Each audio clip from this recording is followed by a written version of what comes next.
Hello, welcome to the video about why women specifically were the main victims of the witch persecutions. We're going to be looking at several different factors. So this is the intended contents. We're going to look at the patterns of accusation. We're going to see just how far this was aimed at women. We look at the numbers of accused and the stereotype of the witch. We are going to consider misogyny, the hatred of women, because obviously it does play a part. But is it the biggest part? That's what we're really going to be looking at.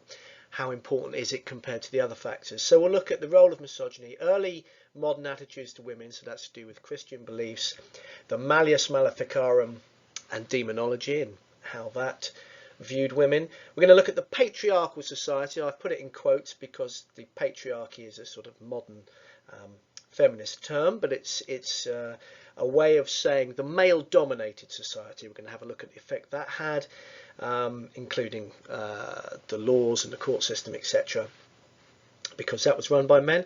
And then we're going to consider other factors that may help to explain why women were accused more than men, and then we'll try and pull it together a little bit at the end. But as ever, I invite you to make your own mind up.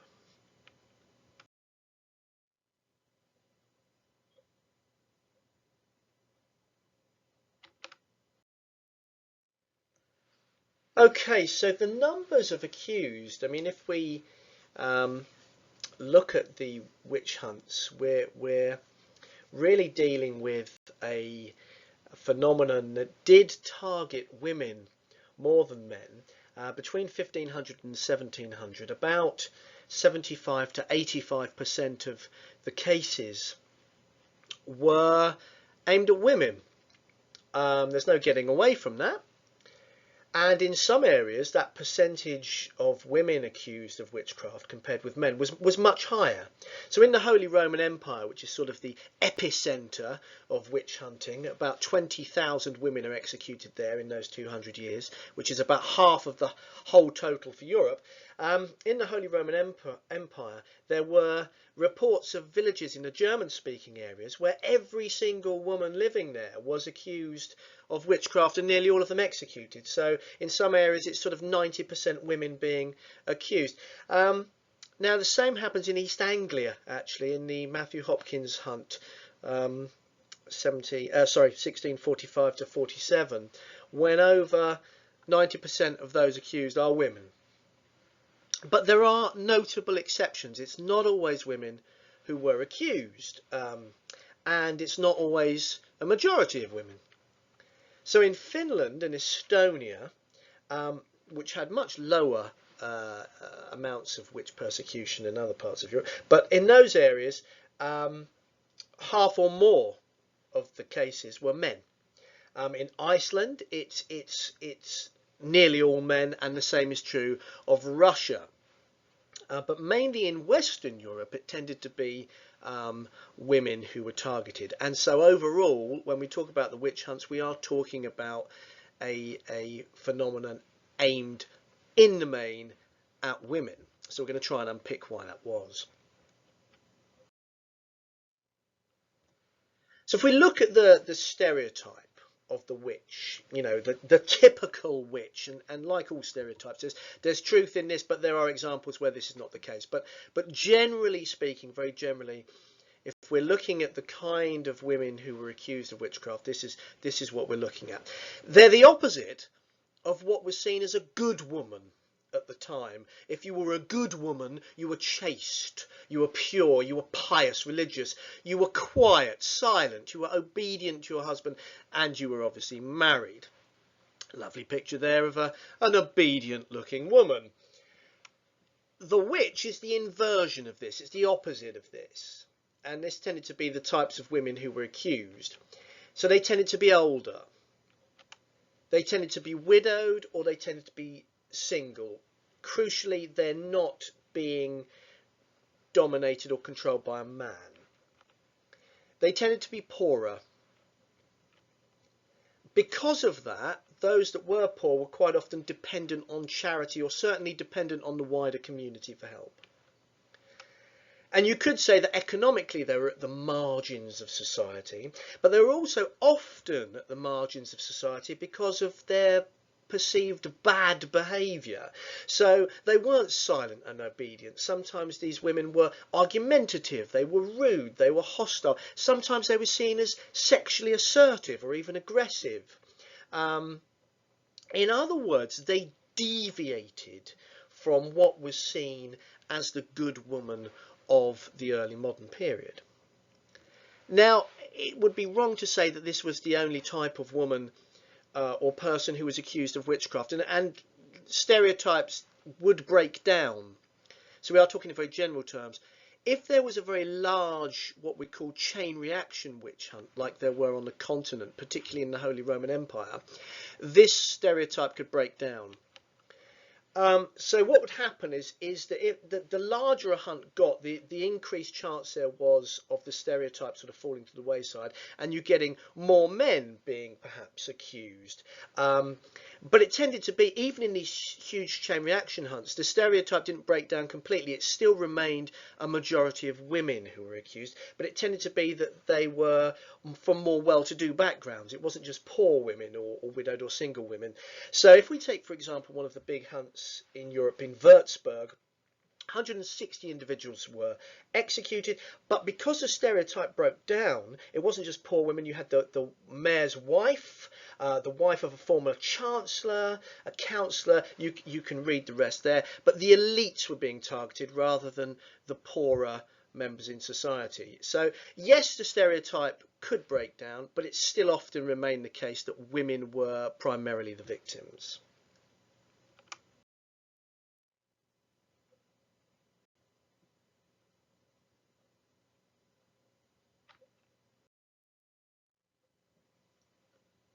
So a lot of the misogynistic attitudes towards women go back to the Bible, actually go back to the classical world. Before that, you know, the classical world was not great for women. Actually, they were treated as second-class citizens. But the Bible and Christian writings in the medieval period really put the boot in to women. It goes back to this notion of original sin. So God creates Adam and Eve, creates Eve from Adam's rib. You know, I mean, Adam is the perfect creation, and Eve is sort of an offshoot of him. So it's not a good start from the beginning. But they're in the Garden of Eden, and they're having a lovely time of it. And up pops the devil in the form of a serpent, and tempts Eve to eat from the tree of knowledge, which God has advised that they really should not do. She's tempted by the devil, she gives in, and then crucially she tempts Adam, and they both taste this forbidden fruit, and they have sinned. They are cast out of the Garden of Eden, and herein begins this sort of Christian tradition that women are the weaker vessel. Now, what does that mean? Well, it means that they're inferior to men. But crucially, we get the idea that they give in too easily to temptation. Now, if they can give in to that temptation, they're lustful creatures. They're sexually, lascivious creatures. They give in to their carnal urges, much more so than men. So this is an idea that really starts quite early and is very embedded in medieval society. It's not a new thing. Now, what is a bit newer is that you get demonologists writing about witches in the 15th century. It really begins in the 15th century, in the 1400s. And the first really well-known demonology about witches is the Malleus Maleficarum, the Hammer of Witches. And it basically says that women are more likely to be witches than men. It really hammers home that point. It associates witchcraft and harmful magic with women rather than men. And this is because, and it's sort of building on the Christian ideas, It's because they're impressionable. They're mentally weak, this idea of the weaker vessel. But they're resentful of authority, easily deceived by the devil, likely to deceive others, a bit like Eve had. Ambitious, vain, talkative, vindictive, and all of these things are seen as negative aspects of womanhood. And Kramer, the author of the Malleus Maleficarum, is saying that because of these personality defects, this is why women are much more likely to be witches than men. So that's the first thing that Malleus really puts out there. This is quite a new idea. And the second thing that Malleus talks about is the notion of the diabolical pact. So witches are doing the devil's bidding. They are given magical powers by the devil. And in return, they make a pact with the devil. And this pact is sealed sexually. And this links in against these lustful women who are more likely to give themselves over to the devil, who is always shown as male. So it's the women giving in rather than men giving in to, a female devil. It doesn't work in that way. It's this lustful, carnal, sinful idea of women being used by the devil to do his bidding. And this is something that's absolutely hammered home by the Malleus Maleficarum. And so we can see, that the period 1500 to 1700 was highly misogynistic. You've got this Christian tradition, you've got the Malleus Maleficarum, which focuses on witches and links it to women.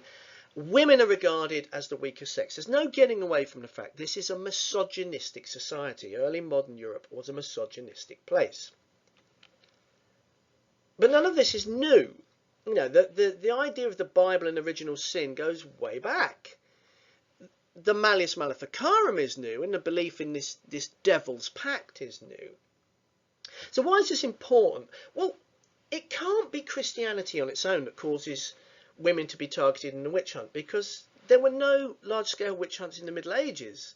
And this had been an idea for hundreds of years, this idea of original sin. But what is new is the overt linking of women with witchcraft because of this sort of sexualized diabolical pact. That is what's new. And just to show you how important this notion of the diabolical pact is that in those areas where there was no large-scale witch hunting, and in these areas where witchcraft did not become identified with women, these were the areas where the idea of that diabolical demonic pact never took off. So we mentioned Finland and Iceland and Estonia and Russia earlier, where men tended to be accused of witchcraft and harmful magic. It's really interesting that in those areas that notion of the diabolical pact was not a thing. So I think this is a really important part of why women in particular are targeted.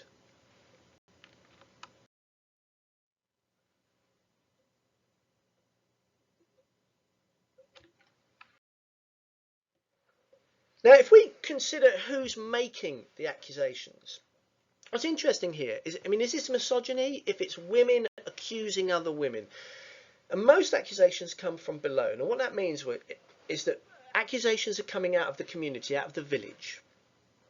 Accusations are being made by neighbours against neighbours, not by the authorities against people. So it's what we call from below. And it tended to be overwhelmingly women accusing other women. Now, there could be some reasons for this. Women didn't have a lot of power. It is very much a male-dominated society. So what little authority they have could be excluding others from that community, excluding other women.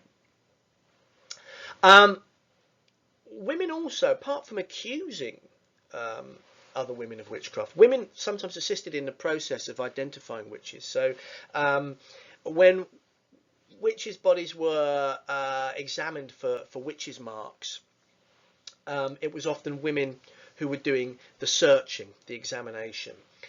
Now, this doesn't mean misogyny is not a factor. Because women can be, I guess, misogynistic as well. They're reinforcing this sort of patriarchal, male-dominated society. It's possible, isn't it? And it's also possible that women were trying, in accusing other women, that were trying to prove their own credentials, if you like, to show that they were a good wife, they were a good person, in contrast to this deviant. But it is worth noting that it's not men accusing women. It's not men's hatred of women that's leading directly to the accusations. It is women accusing other women. Now, there's no getting away from the fact that the legal system at this time is dominated by men. It's run by men, it's controlled by men. They're the local magistrates, they're the judges, they're the lawyers, they're always male. And it's these men who have it in their power to take these accusations that are being made seriously or not. So they do play a part. Now, if a woman was arrested or put in jail awaiting trial, it's a male jailer. He's got the keys. That's open to abuse, of course. If women were being tortured to get confessions of witchcraft, the torturers were exclusively male. So some historians have said that there's an element here of sexual sadism, of men exploiting their power over women. And that may well be the case. And definitely this is a patriarchal society at the time. I mean, rulers are men and they talk in patriarchal terms. They talk about being fathers, looking out for their family, the people of their family. And so those fathers are protecting their family from witchcraft and from the harm done by witches. But again, this isn't new, is it? I mean, you know, all through the Middle Ages, it's been exactly the same. Men have called the shots. Men have been in charge of the legal systems. And yet, it's not until the early modern period that you get these large-scale witch hunting events. It's not until then that witchcraft becomes seen as a really serious problem. So, is this enough? Well, probably not on its own. It doesn't explain on its own why women were targeted.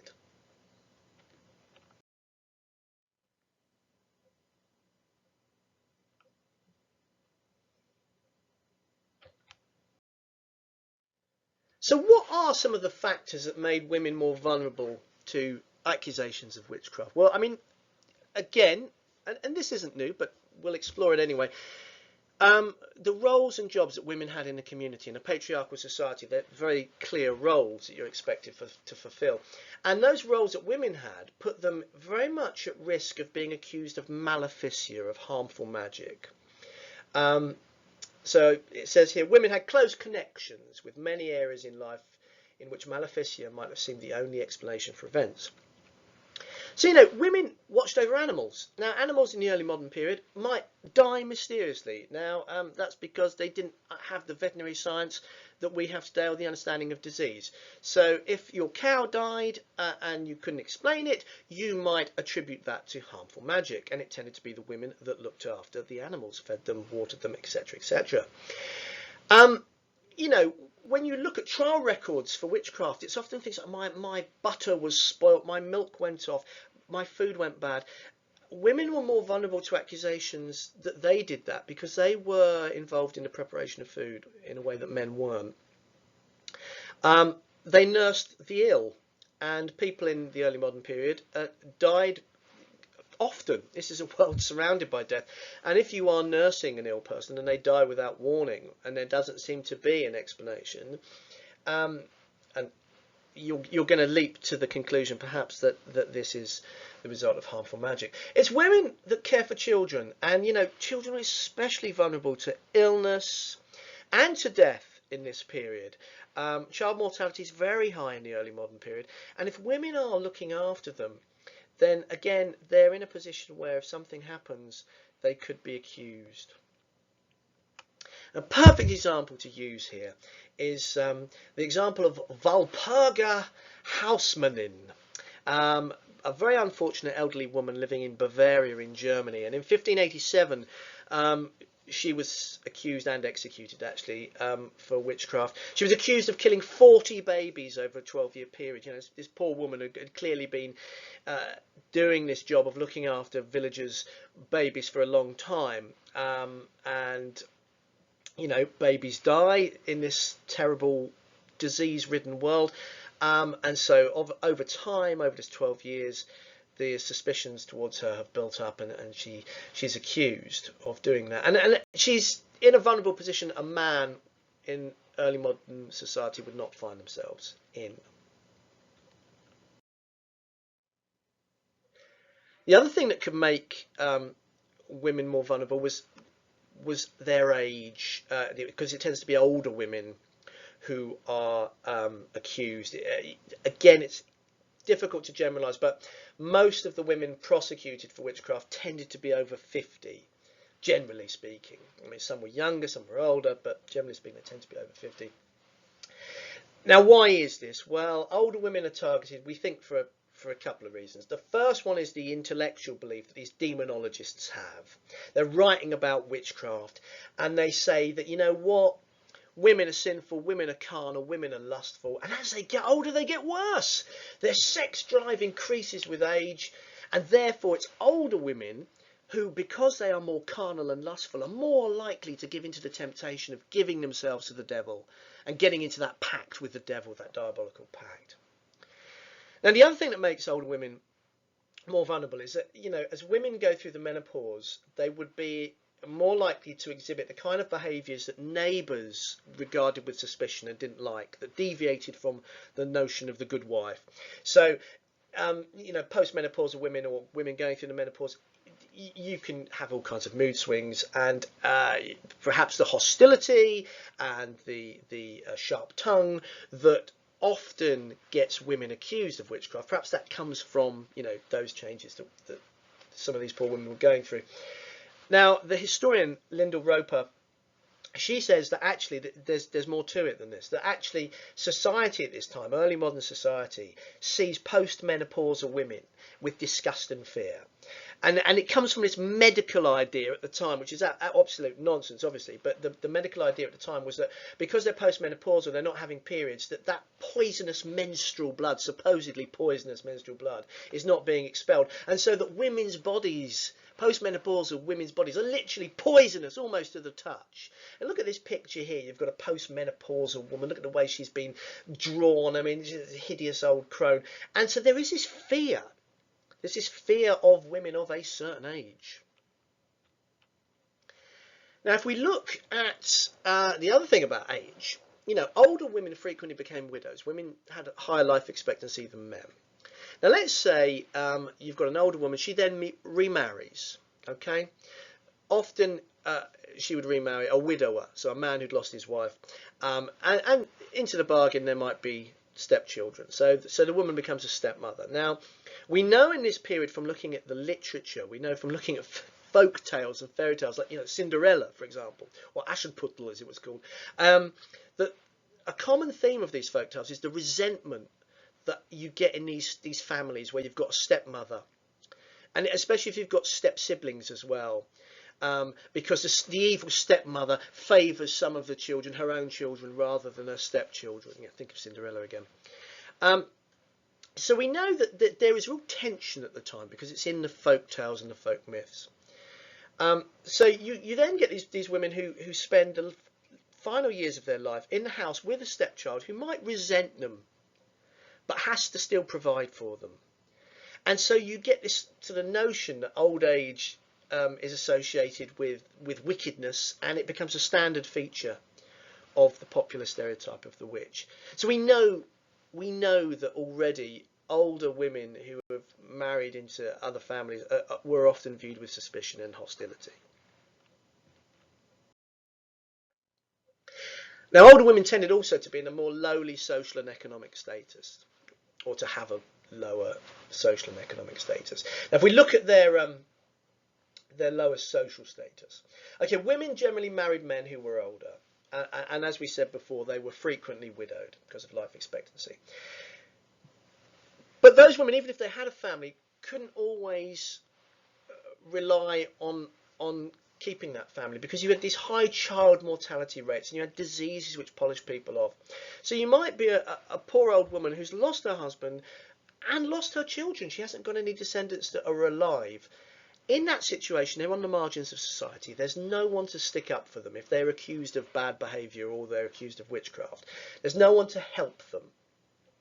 Now, Robin Briggs, the historian, says that one of the reasons that widows tend to be targeted more than other types of women is because of this, their vulnerability, their social vulnerability. And his research has showed that in different places like the Duchy of Lorraine, it's around half the total of women accused are widows, and that's a much higher proportion of the accused than you had of widows in societies. It's a disproportionate number of widows that are accused. In the Saarland region in Germany, widows are 64% of all of the women accused. So that there is something in this, that you're more vulnerable as a widow, and therefore there's no one to stick up for you, and you get accused. You're also worse off economically as well. If we consider Alan Macfarlane and Keith Thomas, two very influential historians into English witchcraft, they did a lot of work on East Anglia, but particularly Essex, and their findings were that English witches, or those accused of witchcraft in England, tended to be older, tended to be widowed, tended to be poor, and because they were poor and widowed and all the rest of it, they relied on their neighbours. So you in picture one, the widow goes to a better off neighbour, asks for charity. She's refused for whatever reason. She wanders away muttering, cursing. The better off neighbour probably feels a little bit guilty. Something terrible happens. You know, a child is sick, a cow dies, whatever. And now that guilt that the woman feels, the better off neighbour feels, is sort of pointed back and thrown back. Well, I'm going to explain this terrible thing because the old woman next door has cursed me. She's a witch. That's a possibility. There are critics of this who say, you know, that this is not a good enough explanation. But one thing is certain: women were much more vulnerable in society. Now, they had less physical, economic and political power than men, particularly older women, particularly widowed women. Now, a man could stick up for himself by taking someone to court, or literally fighting and punching and whatever. Women could not do this. They were weaker physically, they were weaker legally. They didn't have the rights that men did. And it's this very weakness that makes women fall under suspicion. Because if they can't exercise any kind of physical, economic or political power, they're seen as more likely to fall back on using magic and entering into some kind of diabolical pact to try and gain what they want out of life. So it comes down to this: even if you don't buy the idea of the charity refused model of Macfarlane and Thomas, it's not a stretch to say, well, women were in a vulnerable position, and actually that vulnerability made them more of a target. That's not a big stretch.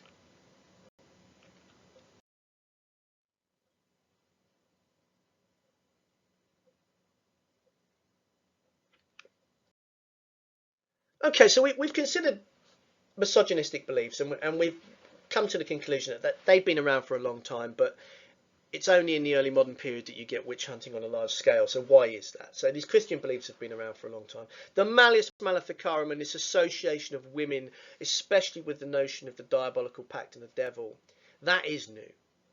So that could well be a big factor here why in the early modern period women were targeted. The Patriarchal Society, again, it plays a role, doesn't it? But there's nothing new about the Patriarchal Society. Men have always been in control of the legal system and the courts, but prior to the early modern period, there's no large-scale witch hunting. Other factors that we looked at: the roles and jobs that women had in the community, how they were more vulnerable the older they got, and if they were widowed, etc., etc., their lowly economic and social status. Again, these all probably played a part, but they're not new. So if we're trying to point to a important, necessary causal factor, a pivotal factor, perhaps we've got to fall back to this new thing in the early modern period, this association of women, lustful, carnal women, more likely to give in to the devil and make this pact. So it's the notion of the diabolical pact, perhaps, which is the single most important reason why women in the early modern period were targeted as witches.